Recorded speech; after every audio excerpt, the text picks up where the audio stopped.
નમસ્કાર, સૌરાષ્ટ્ર ટુ સુરત સાથે હું આપની સાથે મહેન્દ્ર।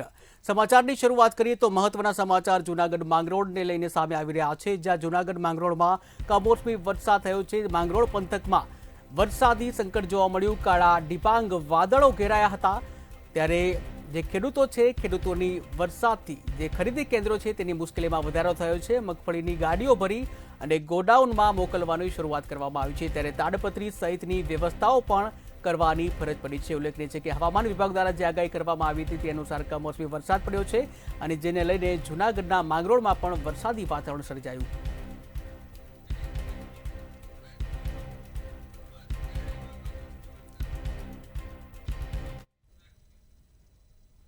રાજકોટથી મહત્વના સમાચાર સામે આવી રહ્યા છે, જ્યાં ભર શિયાળે કમોસમી વરસાદ જોવા મળ્યો છે। તો મહત્વના સમાચાર રાજકોટથી સામે આવી રહ્યા છે। ભર શિયાળામાં કમોસમી વરસાદ જોવા મળ્યો છે। કમોસમી વરસાદને કારણે લોકોને હાલાકી પડી છે, ત્યારે જે શિયાળો છે, શિયાળાના વાતાવરણમાં જે વધુ ઠંડક થશે અને લોકોને હેરાન થવાનો વારો આવશે, ત્યારે શહેરના અલગ અલગ વિસ્તારોમાં કમોસમી વરસાદ થયો હતો। શહેરના યાજ્ઞિક રોડ, યુનિવર્સિટી અને કાલાવાડ રોડ ઉપર વરસાદી ઝાપટા પડ્યા હતા। Dharmendra road, palace road, Jamnagar road ઉપર પણ વરસાદી ઝાપટા પડ્યા હતા, ત્યારે કમોસમી વરસાદને કારણે લોકોને હાલાકી ભોગવવાનો વારો આવશે, ત્યારે શિયાળાના વાતાવરણમાં વધુ ઠંડકથી લોકો છે હેરાન પરેશાન થશે।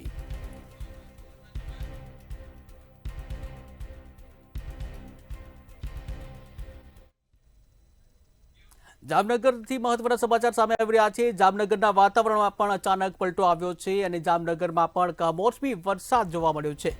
તો મહત્વના સમાચાર જામનગર કે જ્યાં વાતાવરણમાં અચાનક પલટો આવ્યો છે, ત્યારે બપોર સુધી વાદળછાયું વાતાવરણ બાદ વરસાદ શરૂ થયો છે, જ્યાં જામનગરમાં ફરી એકવાર કમોસમી વરસાદ જોવા મળ્યો છે। ત્યારે જામનગર જિલ્લામાં અનેક વિસ્તારોમાં કમોસમી વરસાદ પડ્યો છે, જ્યાં જામનગરના ગ્રામ્ય વિસ્તારોમાં પણ કમોસમી વરસાદ જોવા મળ્યો।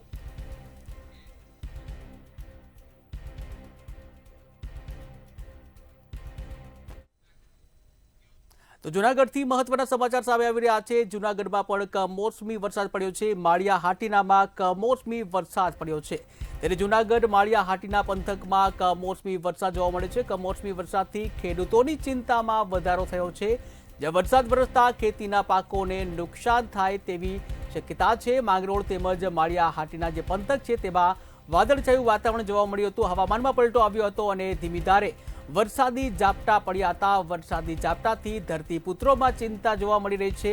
જૂનાગઢના માળિયા હાટીના પંથક છે ત્યાં કમોસમી વરસાદ પડ્યો છે, જેને લીધે ખેડૂતોમાં ચિંતાના વાદળો ઘેરાયા છે।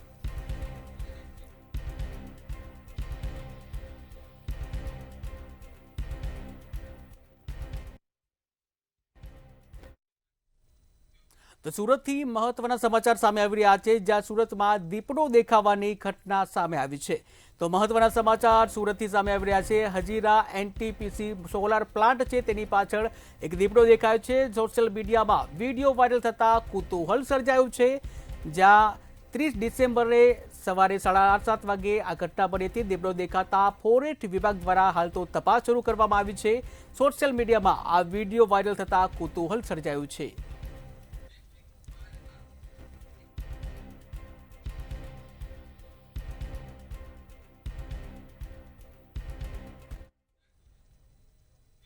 તો દેવભૂમિ દ્વારકાથી મહત્વના સમાચાર સામે આવી રહ્યા છે, જ્યાં દ્વારકામાં દર્શનાર્થે ભક્તોની ભારે ભીડ જોવા મળી છે। ઉલ્લેખનીય છે કે આજે 31 છે અને તમામ યુવા વર્ગ દ્વારકાધીશના શરણે છે। 31 ડિસેમ્બરનો વર્ષ એટલે વર્ષનો છેલ્લો દિવસ કે જ્યાં તમામ યુવાધન છે દ્વારકાધીશના શરણે છે। હજારોની સંખ્યામાં કૃષ્ણ ભક્તોનું જે કહી શકાય ઘોડાપુર જોવા મળ્યું છે। ખાસ કરીને યંગ જનરેશન છે તેઓની પહેલી પસંદ દ્વારકાધીશ છે। અમે લોકો ન્યૂ યર સેલિબ્રેટ કરવા માટે અહીંયા આગળ આવ્યા છીએ। અમારે બસ એટલું જ જણાવવું છે કે આપણે આપણી હિન્દુ સંસ્કૃતિને આગળ લાવવાની છે અને બસ ભગવાનને દર્શન કરીને ખુશ રહેવાનું છે। શિયાળાની કડકડતી ઠંડી વચ્ચે હવે ફરી એકવાર અનેક જિલ્લાઓમાં કમોસમી વરસાદી માહોલ જોવા મળ્યો છે, ત્યારે કમોસમી વરસાદને પગલે જગતના તાતની ચિંતામાં વધારો થયો છે, જ્યારે આ વર્ષે પણ હજુ પણ કમોસમી વરસાદની આગાહી કરવામાં આવી છે। રાજ્યમાં એક તરફ શિયાળાની કડકડતી ઠંડીનો ચમકારો સતત યથાવત જોવા મળી રહ્યો છે, ત્યારે ઠંડીના ચમકારા વચ્ચે ફરી એકવાર રાજ્યના અનેક જિલ્લાઓમાં વરસાદી માહોલ જોવા મળી રહ્યો છે. હવામાન વિભાગની આગાહી અનુસાર કચ્છ જિલ્લાના કેટલાક વિસ્તારોમાં વાદળછાયું વાતાવરણ જોવા મળ્યું હતું. કાળા ડિબાંગ વાદળો વચ્ચે ખેગાર પર, રામવાવ, કણખોઈ, ઢેરો, માનકુવા, કોકડી, મખણામાં કમોસમી વરસાદ વરસ્યો હતો. જ્યારે બીજી બાજુ દેવભૂમિ દ્વારકા જિલ્લામાં પણ વાતાવરણમાં પલટો આવ્યો. જામખંભાળિયાના કલ્યાણપુરના ગ્રામ્ય વિસ્તારોમાં પણ છૂટાછવાયા વરસાદી ઝાપટા જોવા મળ્યા. જૂનાગઢ જિલ્લામાં પણ વહેલી સવારથી જ વાતાવરણમાં પલટો જોવા મળ્યો અને માંગરોળ પંથકમાં વરસાદી વાતાવરણ જોવા મળ્યું હતું. કાળા ડિબાંગ વાદળો ઘેરાયા અને વરસાદનું આગમન થયું હતું. એક તરફ શિયાળાની ઠંડીમાં વચ્ચે હવે ચોમાસા જેવી ઋતુનો અનુભવ થતા હાલ લોકોમાં પણ ચિંતા વ્યાપી છે. ત્યારે કમોસમી વરસાદના પગલે જગતના તાતની ચિંતામાં વધારો થયો છે. વરસાદ વરસતા શિયાળુ પાકને નુકસાન થવાની ખેડૂતોમાં ભીતિ સેવાઈ રહી છે. મગફળીની ગાડીઓ ભરેલી ગોડાઉનમાં મોકલવાની પણ ફરજ અનેક જગ્યાએ ઊભી થઈ છે. ખાસ આજે વરસાદી વાતાવરણ માહોલ છે એને ધ્યાનમાં લઈ અને અમે આજે ફાર્મરો ઓછા બોલાવ્યા છે, જેથી કરીને આજે 3 થી 4 જેટલા આવેલા છે.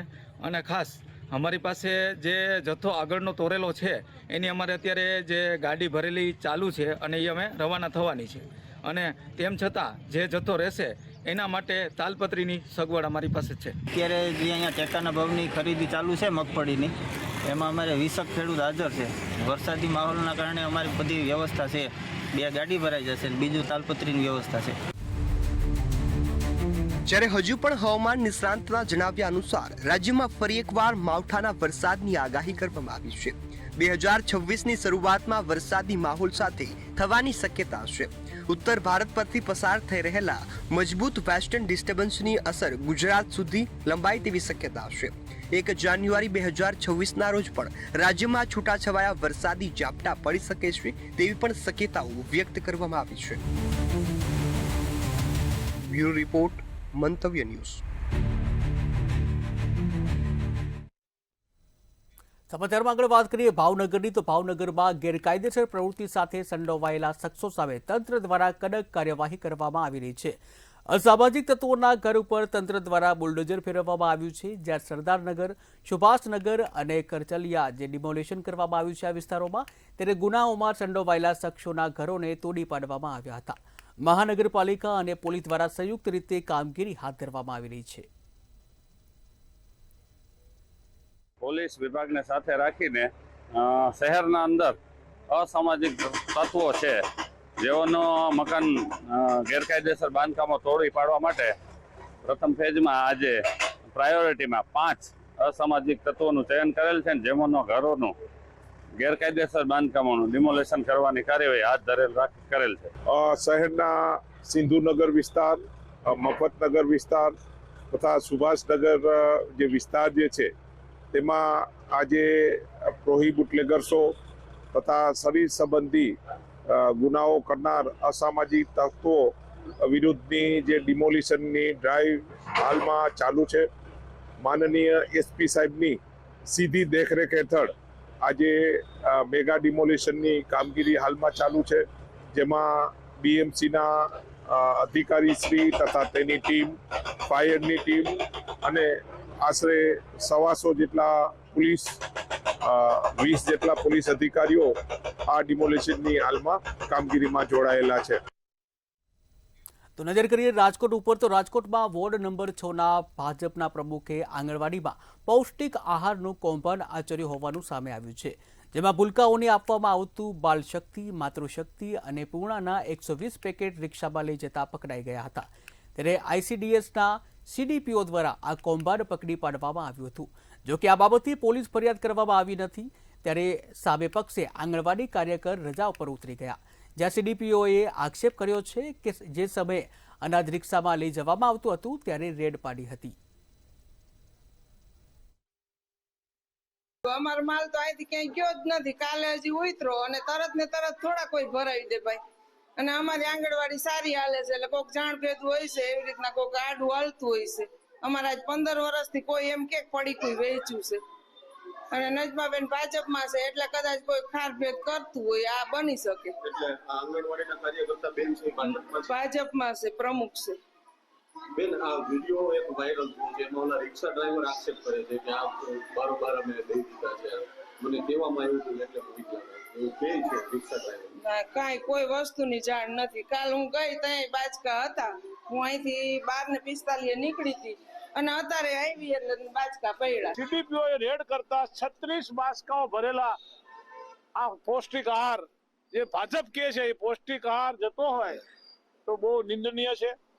રાજકોટના નાના અને ગરીબ માણસોના બાળકો અને બહેનો જે સગર્ભા છે એ લોકો આંગણવાડીમાં હોય છે, એના નામો હોય છે, પરંતુ શાળા નંબર 78 જે વોર્ડ નંબર 6 માં આવેલી છે, આ શાળા નંબર 78 માં આંગણવાડી જે આવેલી છે, આંગણવાડીના સંચાલક બેન શ્રી દ્વારા જે આ કરવામાં આવ્યું છે નિંદનીય, હું નિંદા કરું છું.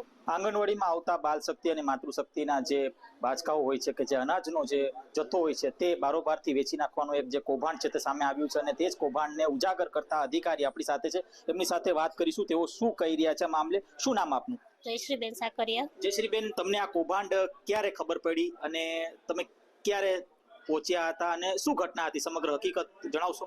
કાલે બપોરે પ્રેસ મીડિયા દ્વારા મને જાણ કરવામાં આવી હતી કે આંગણવાડીનો બાલ શક્તિનો જથ્થો રિક્ષામાંથી અમે પકડ્યો છે અને આ કેન્દ્રનો છે, અમે કેન્દ્ર ઉપર પરત લઈ જઈએ છીએ, તમે ત્યાં આવો.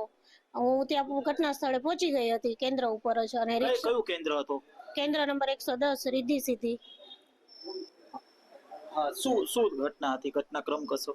ઘટનામાં આખી રિક્ષામાં THR નો સ્ટોક ભરેલો હતો. તે જે મેં એમાં ડેટ અને બધું ચેક કરતા તે ચાલુ મહિનાનો સ્ટોક હતો અને રિક્ષા સંચાલકનું ઇન્ક્વાયરી કરતા અને એમને બધી પૂછતાછ કરતા રિક્ષા સંચાલક એવું કીધું હતું કે મેં અહીંયાથી જ આ સ્ટોક ભરેલો હતો. ક્યાં લઈ જતા હતા? અને એવું કીધું કે મને રામવન પાસે રિદ્ધિ સિદ્ધિ સોસાયટીમાં ઉતારવાનો હતો. એ સ્ટોકમાં શું હોય છે? એ સ્ટોકમાં બાળકો માટે 6 માસથી 3 વર્ષના બાળકોને આપણે બાલશક્તિના પેકેટ આપીએ છીએ, સગર્ભા માતા અને માતૃશક્તિના પેકેટ આપીએ છીએ અને કિશોરીને પૂર્ણાશક્તિના પેકેટ આપીએ છીએ. તમામ 36 બેગ હતી. જે વિભાગ આવેલું છે તે ક્યાંક ને ક્યાંક તેના સંચાલક છે તે નજનાબેન પઠાણ છે, શું કહેશો? તે ભાજપના પણ આગેવાન છે, તમારી સાથે કોઈ ચર્ચા થઈ અથવા તો ફોનમાં ટેલિફોનિક કઈ વાત થઈ? ટેલિફોનિક મારી એમની સાથે કઈ વાત નથી થઈ. આજે તેમણે મને એવું કીધું છે. ગઈકાલે એમની સાથે જ્યારે હું વાત કરતી હતી ત્યારે એમના ફોન દ્વારા મને કોઈ રાજકીય માણસનો ફોનમાં વાત કરાવેલ હતી, જેમાં એવું કીધું હતું કે બેન જરાક જોજો, આપણા જ માણસો છે. કોણ હતું રાજકીય વ્યક્તિ? હું એમને ઓળખતી નથી. એમને નજમાબેનના ફોનમાંથી જ મારી સાથે વાત કરેલ હતી. હવે કઈ પ્રકારની કાર્યવાહી તમારા દ્વારા કરવામાં આવશે, કારણ કે ખૂબ જ મોટી ગેરરીતિ આને કહી શકાય? નજમાબેન દ્વારા જ મને એવું લેખિત આપવામાં આવ્યું છે કે મારા હેલ્પર દ્વારા આ રિક્ષા ભરવામાં આવેલ હતી અને નજમાબેનનું પોતાનું કેવું એમ છે કે હું કેન્દ્ર પર હાજર નહોતી અને મુખ્ય સેવિકાએ પણ એની પુષ્ટિ આપેલી છે કે હા મારી રજા લઈ અને નજમાબેન આરોગ્ય કેન્દ્ર ઉપર માહિતી લેવા માટે ગયા હતા અને નજમાબેન પોતે જ આંગણવાડી હેલ્પર દ્વારા જથ્થો રિક્ષામાં ભરાય છે તેવું બયાન લેખિતમાં મને આપેલું છે, જે પકડી અને હવે 25/11/19 GR મુજબ આગળની કાર્યવાહી કરવામાં આવશે. ખાસ તો ઉચ્ચ અધિકારી સાથે તમારે કોઈ વાત થઈ હોય, કઈ પ્રકારની કાર્યવાહી થઈ શકે આમાં? આમાં દંડનીય કાર્યવાહી જે નિયમો અલગ અલગ ટાંકેલા છે એ મુજબ મારા અધિકારી જે માર્ગદર્શન આપશે એ રીતે હું હવે આગળની કાર્યવાહી કરીશ. ચોક્કસ ત્યાં હતા આપણી સાથે મહિલા અધિકારી જો જણાવી રહ્યા છે કે જે રીતની ઘટના ઘટી છે, એટલે કે જે ગેરરીતિ આચરવામાં આવી છે, આ ગેરરીતિની સામે ક્યાંક ને ક્યાંક પગલાં ભરવામાં આવશે. ખૂબ જ ગંભીર પ્રકારની આ ગેરરીતિ છે અને આ ગેરરીતિ સામે કડક પગલાં ભરાવા જ જોઈએ. આ પ્રકારની વાત હાલ અત્યારે સમગ્ર જે રાજકોટ હાલ ક્યાંક ને ક્યાંક કરી રહ્યું છે. તો મહત્વના સમાચાર સામે આવી રહ્યા છે ગુજરાત ડીજીપીને લઈને, જ્યાં KL રાવ જે રાજ્યના નવા ડીજીપી બન્યા છે, KL રાવ રાજ્યના ઇન્ચાર્જ ડીજીપી બન્યા છે. તો મહત્વના સમાચાર સામે આવી રહ્યા છે.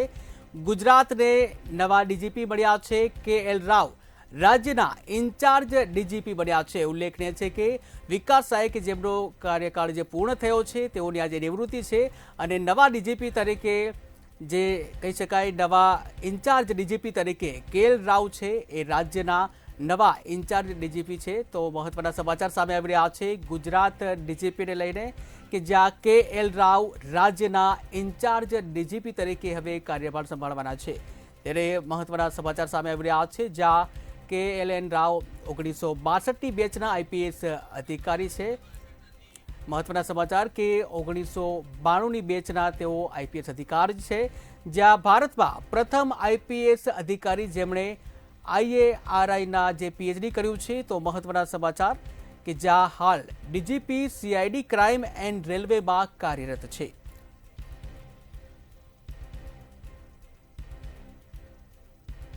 તો વધારાની જવાબદારી તરીકે ડીજીપી જેલ અને સુધારણા વિભાગ પણ કે જેમાં તેઓએ જવાબદારી નિભાવી છે. તો મહત્વના સમાચાર સામે આવ્યા છે, જ્યાં હિંમતનગર, ખેડા અને મહેસાણામાં SP તરીકે પણ સેવા આપી ચૂક્યા છે.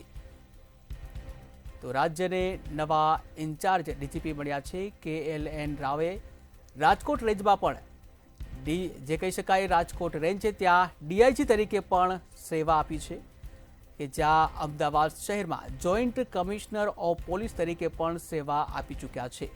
તો મહત્વના સમાચાર સામે આવ્યા છે ગુજરાત ડીજીપીને લઈને, જ્યાં KLN રાવ જે 30 વર્ષથી વધુ અનુભવ ધરાવે છે, અમદાવાદમાં સ્પેશિયલ કમિશનર ઓફ પોલીસ તરીકે પણ સેવા આપી ચૂક્યા છે.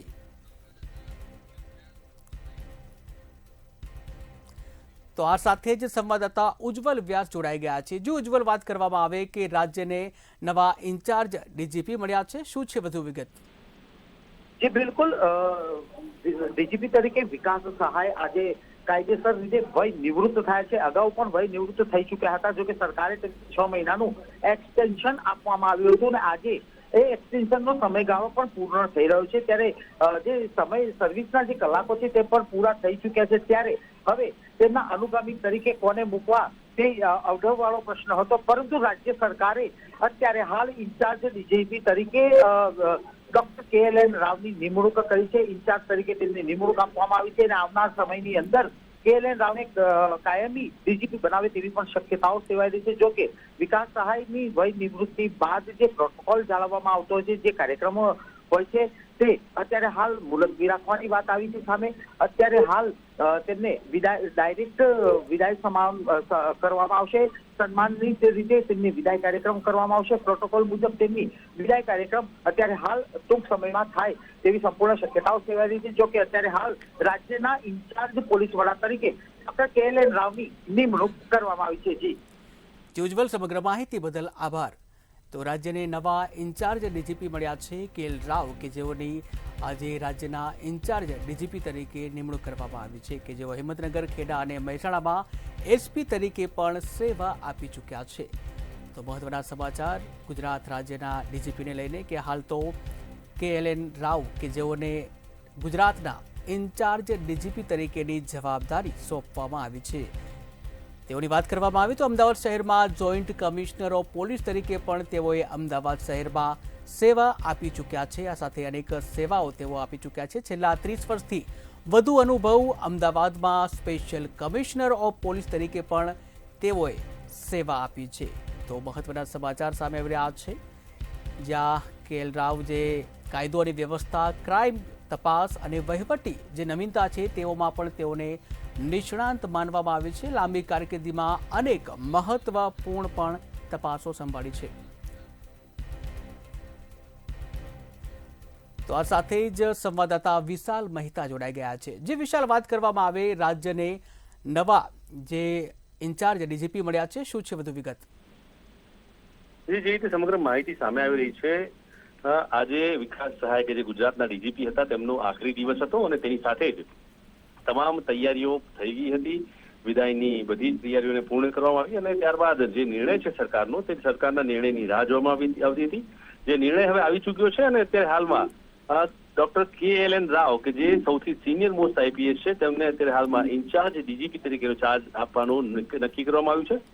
મહત્વની વાત એ છે કે જે રીતે આ સમગ્ર બાબત સામે આવી રહી છે, તેમાં જે દાવેદારી તરીકે કહેવામાં આવે તો ડોક્ટર KLN રાવ સૌથી મોખરે હતા અને આગળ હતા. એટલે અત્યારે હાલમાં જે સમીકરણો દેખાઈ રહ્યા છે તેમાં એવું લાગી રહ્યું છે કે ઇન્ચાર્જ ડીજીપી તરીકે અત્યારે હાલ ડોક્ટર KLN રાવને નિમણૂક તો કરવામાં જ આવી છે, પરંતુ આગળ જતા પણ ડોક્ટર KLN રાવને પરમેનન્ટ ડીજીપી એટલે કે સત્તાવાર રીતે ડીજીપી તરીકે જાહેર કરવામાં આવશે. પરંતુ અત્યારે જે પ્રતીક્ષા હતી તે પ્રતીક્ષાનો અંત આવી ગયો છે. સાંજના લગભગ 5:30 વાગ્યાથી રાહ જોવામાં આવતી હતી તમામ ઉચ્ચ અધિકારીઓ અને જે અત્યારે હાલના જે જે રિટાયર્ડ થવાના જે ડીજીપી છે એ વિકાસ સહાય ખુદ ત્યાં પોતાના ઓફિસમાં હાજર હતા. સરકારના નિર્ણયનો રાહ જોવાતો હતો કે ક્યારે દિલ્હીથી પત્ર આવે અને ક્યારે ડીજીપી પદ માટે જે સત્તાવાર વ્યક્તિ જે ઘોષણા છે તે કરવામાં આવે. અને આખરે અત્યારે હાલમાં ઇન્ચાર્જ ડીજીપી તરીકે KLN રાવને નિમણૂક કરવામાં આવી છે અને હવે આગળ સરકાર શું નિર્ણય લે છે એના પર સૌની નજર છે. જી વિશાલ, સમગ્ર માહિતી બદલ આભાર. તો ગુજરાતને નવા ઇન્ચાર્જ ડીજીપી મળ્યા છે KLN રાવ, કે જેઓને હવે ગુજરાતના નવા ઇન્ચાર્જ ડીજીપી તરીકેની જવાબદારી સોંપવામાં આવી છે. તેઓએ અનેક સેવા આપી છે, જ્યાં કાયદો વ્યવસ્થા, ક્રાઇમ તપાસ અને વહીવટી નવીનતામાં તેઓને નિષ્ણાંત માનવામાં આવી રહ્યા છે. જ્યાં સુધી રાજ્યને નવા ડીજીપી નથી મળતા ત્યાં સુધી તેઓ પોતાની જવાબદારી નિભાવશે. ત્યારે તેઓએ લાંબી કારકિર્દીમાં અનેક મહત્વપૂર્ણ તપાસો પણ સંભાળી છે. આપણે વાત કરી રહ્યા છીએ રાજ્યના નવા ઇન્ચાર્જ KLN રાવ, કે જેઓના વ્યક્તિત્વ વિશે, કે જ્યાં તેઓએ શિસ્તબદ્ધ, કાર્યકુશળ અને પ્રતિષ્ઠિત અધિકારી તરીકે પણ ઓળખ ધરાવે છે. આ સાથે જ કેદીઓના જીવનમાં પણ સુધારા માટેનો પહેલાનો જે જેલ છે, જેલ વિભાગમાં ભીષ્મ પિતામહ તરીકે પણ તેઓની ઓળખ છે એ છતી થઈ છે. નવા ઇન્ચાર્જ ડીજીપી KLN રાવ, કે જે જેલ હિસ્ટ્રી એન્ડ પ્રેઝન્ટ નામનું પુસ્તક પણ તેઓએ લખ્યું છે. તો મહત્વના સમાચાર રાજ્યને લઈને, કે જ્યાં KLN રાવ 1992ની બેચના IPS અધિકારી છે અને તેઓએ રાજ્યમાં અનેક સેવાઓ આપી છે, મહત્વપૂર્ણ તપાસો કરી છે.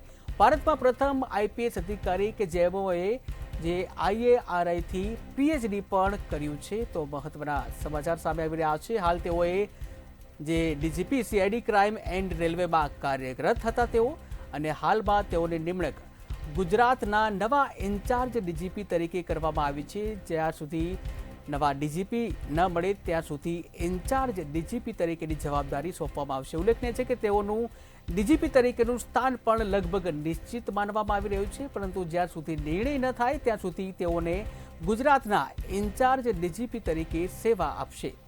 તો મહત્વના સમાચાર સામે આવી રહ્યા છે. સૌથી મોટા સમાચાર, કે જ્યાં વિકાસ સહાય, કે જેઓ ગુજરાતના ડીજીપી હતા, તેઓનું આજે નિવૃત્તિ હતી અને તેઓને નિવૃત્ત થતાં જ રાજ્યને નવા ઇન્ચાર્જ ડીજીપી મળ્યા છે KLN રાવ, કે જેઓને ગુજરાતના નવા ઇન્ચાર્જ ડીજીપી બનાવવાનો મહત્વનો નિર્ણય કરવામાં આવ્યો છે.